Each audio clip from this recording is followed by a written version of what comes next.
And we are back here on the GSMC Football Podcast. And for the second part of the show, we're going to talk about what Josh Allen had to say regarding the Stefon Diggs trade. So, first off, he said, "I'll always love that guy like a brother. He meant a lot. Look at the statistics. The numbers don't lie.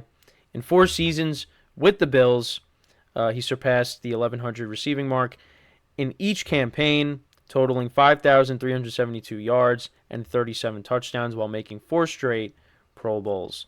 And he also said it's definitely hard to part ways with a guy that's been instrumental to our success here. I wish we could keep everybody. We lost a lot of veteran leadership, which is not wrong. It is what it is. I don't get paid to make changes on the team. This is what general manager Brandon Beane had to say when regarding how they're going to fill in Diggs' role or Diggs' absence now with him being traded. "I get that you're talking about a guy for his first 4 years here, wasn't a number one role. We have not filled a number one role. I would say we have a group of guys as we sit here today who we believe bring different skill sets. We like the group. Would we like to add to it at some point? Yes, but I'm not sitting here thinking we have a glaring hole. But I get the question and I get the perception." And they brought in Curtis Samuel. They also signed Matt Collins as well. They also lost Gabe Davis in free agency to Jacksonville. But the Bills are most likely going to address this through the draft to add to this receiving core. And, we'll see what they end up doing. Also regarding, how they're going to play the draft, at least with the first round, I honestly don't know if we'll trade up, trade back, or pick at 28. I have no idea how it's going to fall. So, yeah, a couple things there, regarding both Josh Allen and Brandon Beane, the general manager for the Bills. So, yeah, kind of ended with a thud there in Buffalo.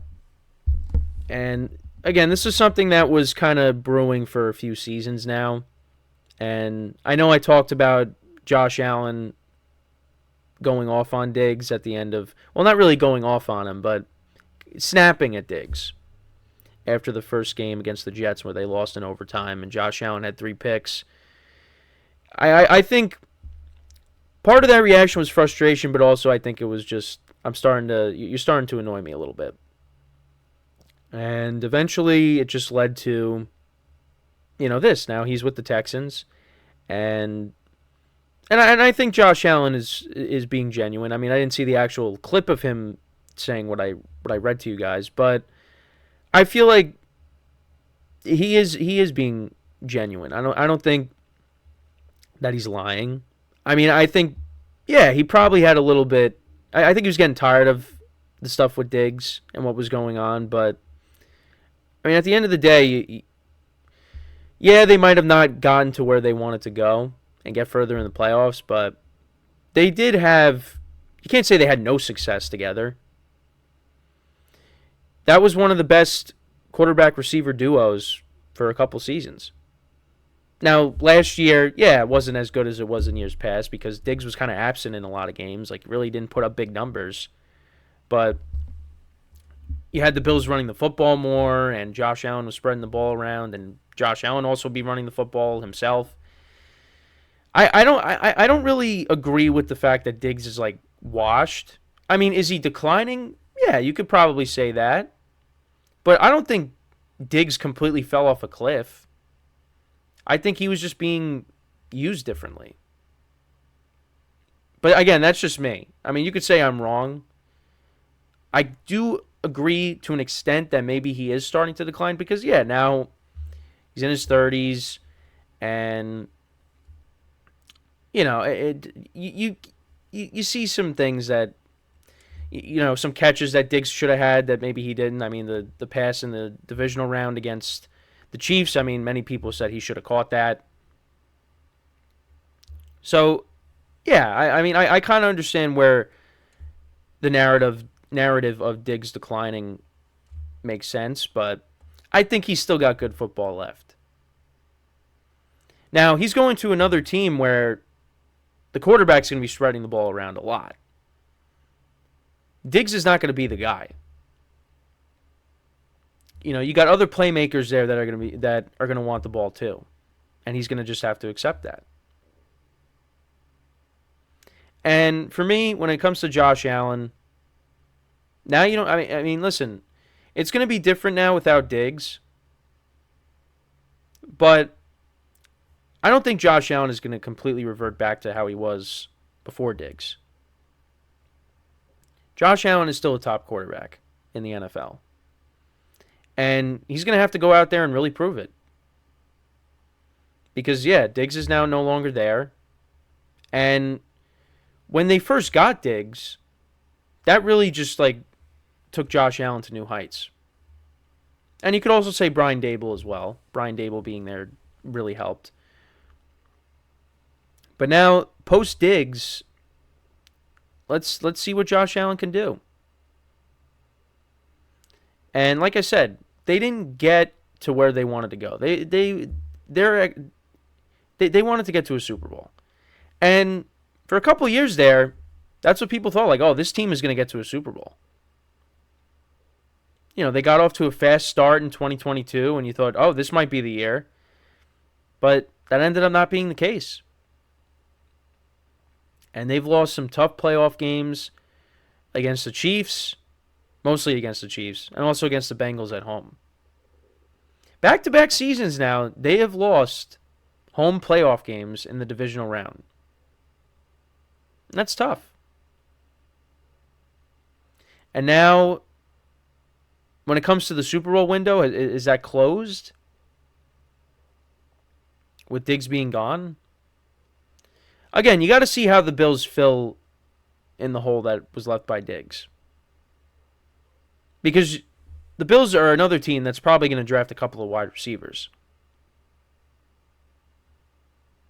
And maybe they trade up and they try to snag, maybe depending on where Brian Thomas Jr. goes. Because, I think most people have him ranked as the fourth wide receiver. But, I mean, there's plenty of receivers in this draft. So maybe, yeah, they stay at 28 and they draft someone towards the end of the first round. And, Brandon Beane left it open. They could stay at 28. They could trade up. They could trade down. You're going to see, I think in the first couple of rounds, you're going to see that. You're going to see teams moving up and down. We're definitely going to see that in the first round next week. So, I mean, again, they're another team that we'll see what they end up doing. But, I mean, that's another team that needs wide receivers is the Bills. Talk about the Chargers. Yeah, the Bills need some too. Like I said, they added Curtis Samuel. And Khalil Shakir was making plays for them towards the end of the year. So he looks like he's going to be a good player for them too. And you still got the two tight ends. James Cook was running the football well. It's not like they don't have anything. But yeah, I mean, trading away Stefon Diggs is going to hurt. And there's going to be some growing pains. But I don't think the Bills are going to be just this awful team now all of a sudden now without Diggs. But definitely kind of hurts them a little bit. But again, they still have Josh Allen. So, but yeah, I think it's just this divorce that ended up happening was inevitable because again, it's been brewing up for the last few years now.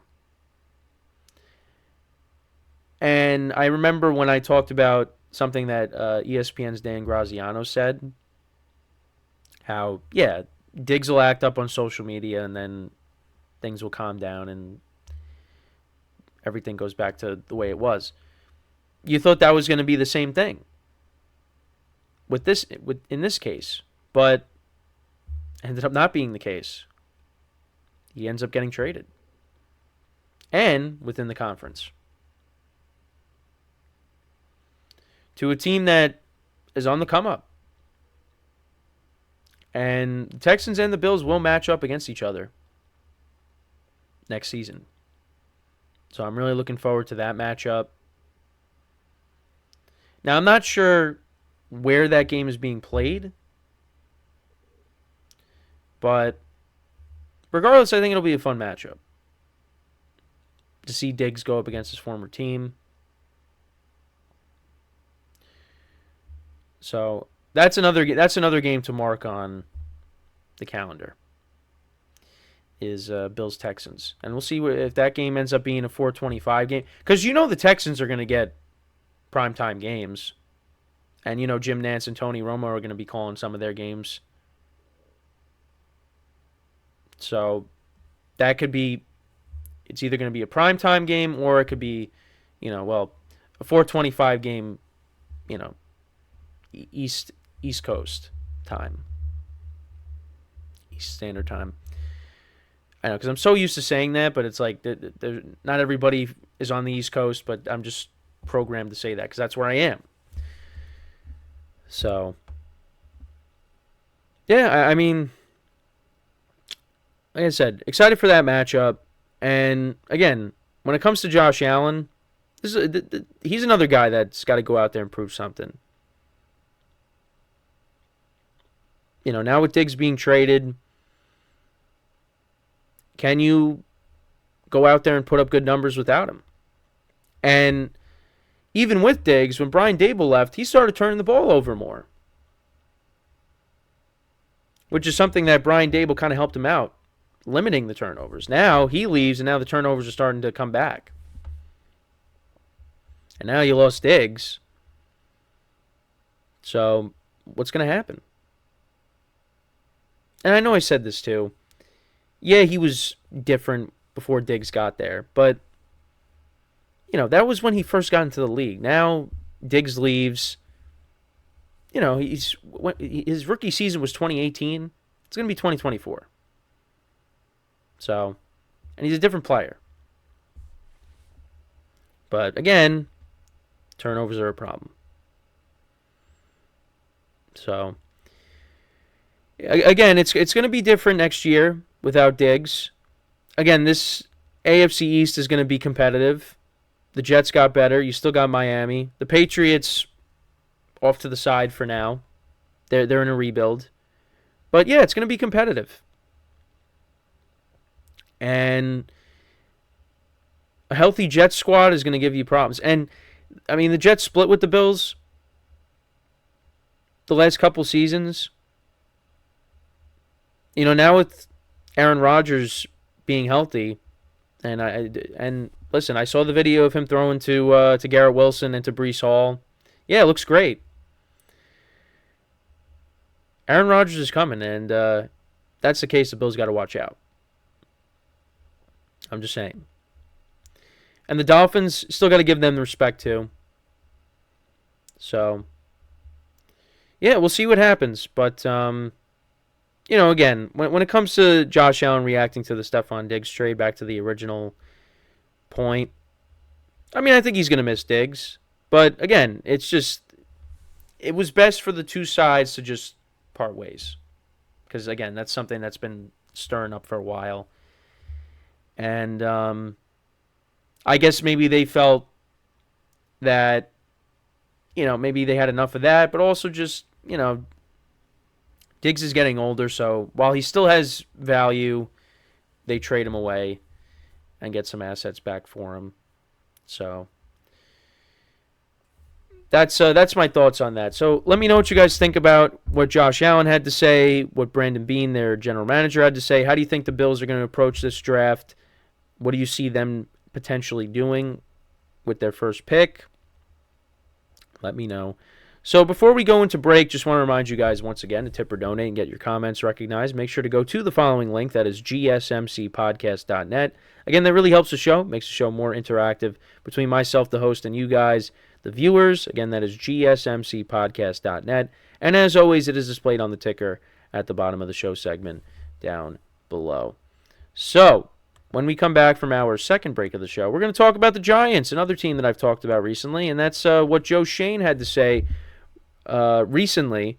And I'll give you my opinion on what he had to say, and that's what we'll do when we come back from our second break of the show. So with that being said, stick around, and we'll be right back here on the GSMC Football Podcast.